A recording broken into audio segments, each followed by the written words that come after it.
Hello everybody, welcome back. It's Jordan here. Today we're going to be checking out my large Lego cargo train, in which consists of 6 different Lego cars or wagons, and also a locomotive. All of these were obviously built by me, but I did use some reference material that was provided to me by the Brick Model Railroader. They are the premium instruction kits, and that's all the rolling stock in which you see behind the locomotive there. All the parts that I used to build these were all ordered from Bricklink, where you can find great Lego prices, or great Lego parts at great Lego prices. So as you can see, I have the cargo train here going around a standard Lego RC train circuit. Now originally these Brick Model Railroader kits did not go around a standard Lego curve. In particular, the yellow car there, which is the Bulkhead Flat Car, had some troubles going around just because it was such a big car and it had a very wide turn radius. Also, the one right in behind it there, just passing by now, which is the Gondola Car, had to be modified as well so that it would be able to go around a standard circuit. So I'm going to be discussing some of the changes that I've made to these model kits so that they can go around the track here in this sort of white room here, and also in the Lego City, because we're going to be driving this train around the Lego City in this video as well, and I'm super excited to show you guys that. I just finished making some changes to the Lego City. We're adapting the rail track in there so that this can go around the circuit. So I'm pretty pumped up because it's actually the first time I've ever successfully had this particular train or this engine go around the Lego City. So I'm pretty fired up to show you guys all the different changes that I've made to Lego City. Actually, not many changes, but just some ways that I was able to adapt the train track to have this go around. So let's start this little review of this cargo train by having a look at the locomotive. This locomotive was custom built by me, and what I did is actually took 2 of the blue cargo trains, which is an official Lego set 60052, but I've made it a lot bigger. This thing is 8 studs wide, which most of these train cars or rolling stock are. They're 8 studs wide rather than your classic Lego trains, so they are much bigger. Now I took all the parts from 2 official Lego sets, the cargo train 60052, along with a bunch of different parts from my part inventories, and customized it. I also put 2 sets of drive wheels onto this train here, so it is a powerful beast, and that's how it's able to tow all of these Brick Model Railroader train kits. The front and back wheels are both drive wheels, and it's actually powered by 1 battery box. Next up, we have the hopper car in black. I really do like this one here. It's absolutely fantastic. There's so much detail in all of the Brick Model Railroader train kits. It's absolutely simply amazing. This black tubing detail all throughout the kits is incredible. Some of the angles and just the detail that they have really impresses me as well. Next up, we have the one in yellow, which is the Bulkhead Flat Car. Now this is the one that I actually had to adapt so that it could go around the standard Lego RC curves.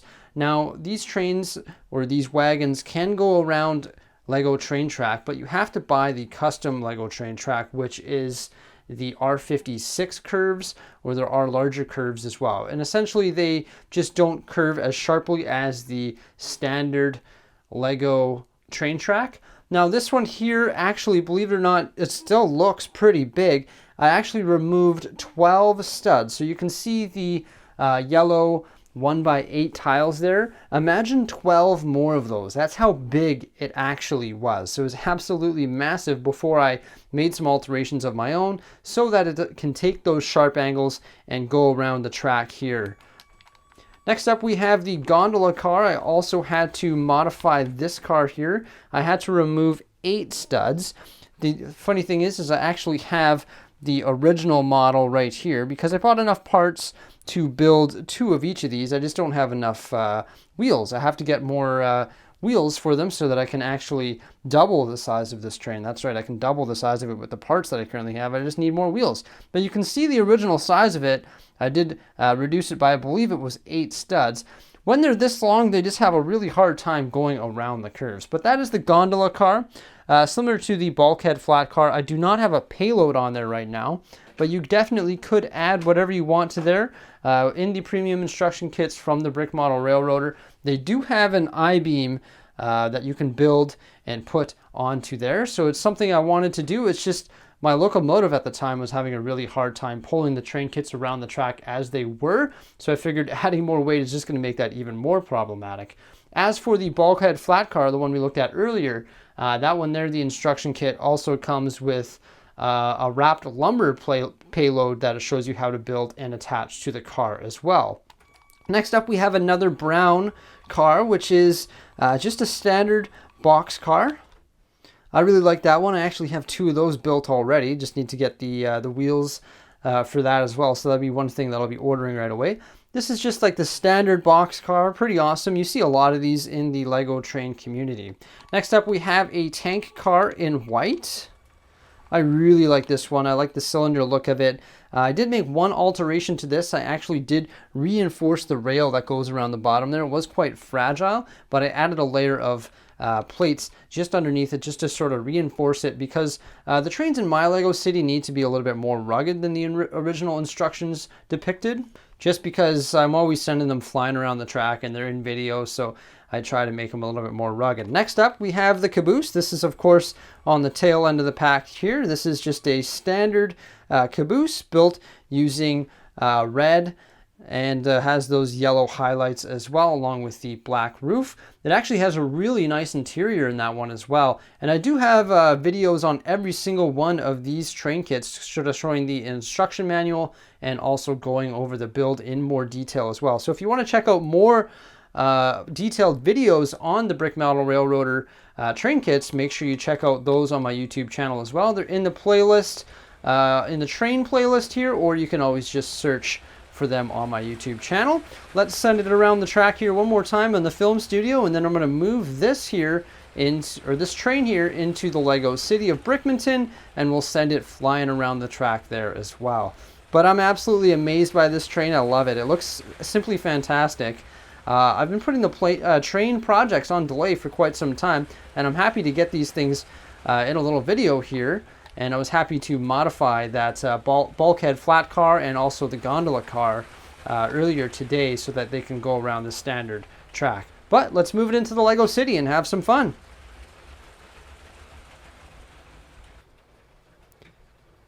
So it actually feels extremely satisfying and rewarding to have my freight train going around the Lego City here.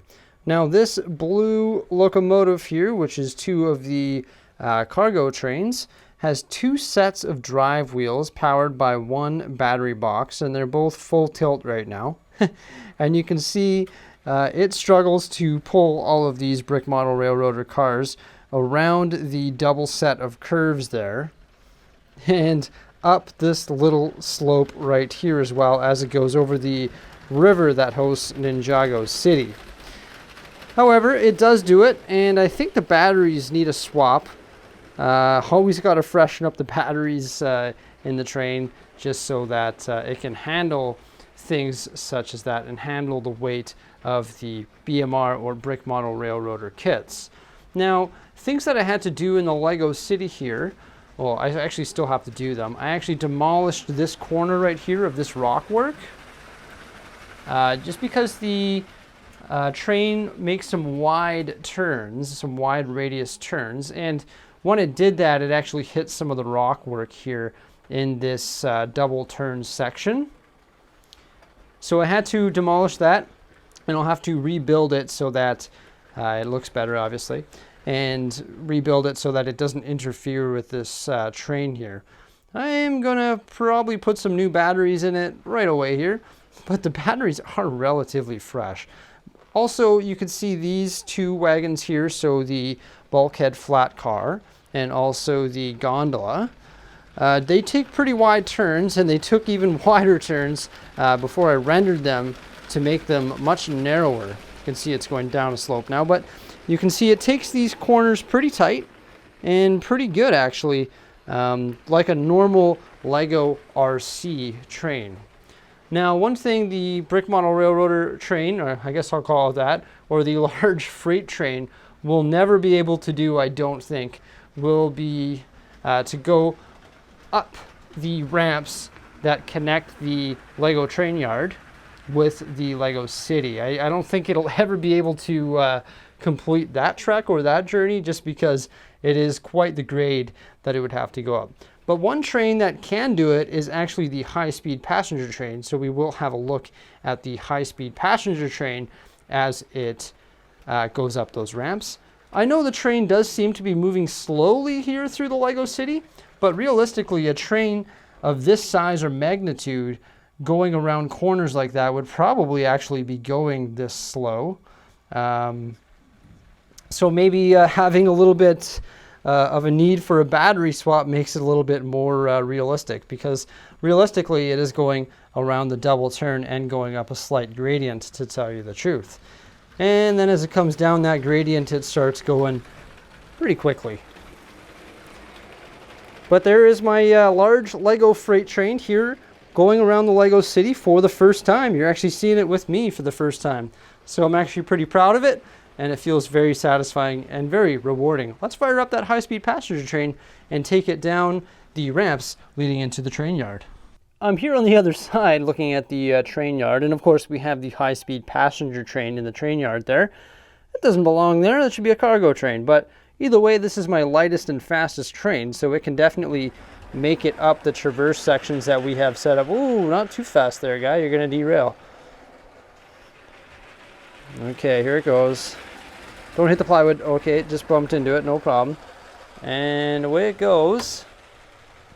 Up the train traverse here.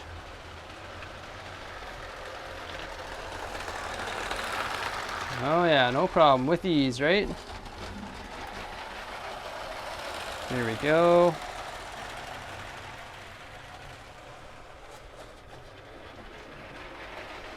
Around the last bend. And up top. Oh, I love you, high-speed passenger train. You are by far my favorite train. Well, not my favorite train look-wise, I guess, but my favorite train play-wise. Absolutely fantastic. You can see it had no problem going up. Whoa, not too fast, not too fast. Hopefully it doesn't have too much fun around those corners. And no problem going back down as well.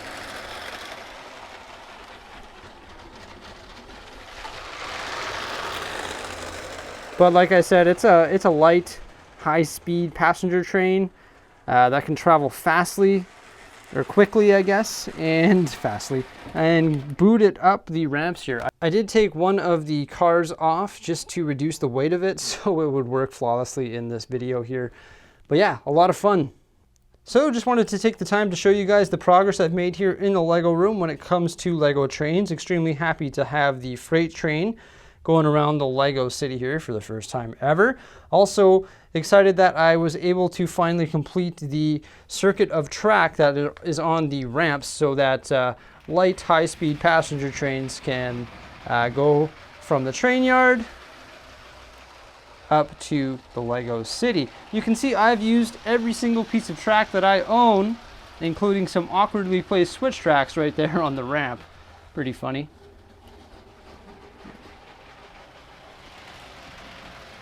Remember to like this video, subscribe to my YouTube channel for some more great content coming out in the very near future. Have yourselves a great day, keep building Lego, and we'll see you again. Bye for now, and thanks for watching.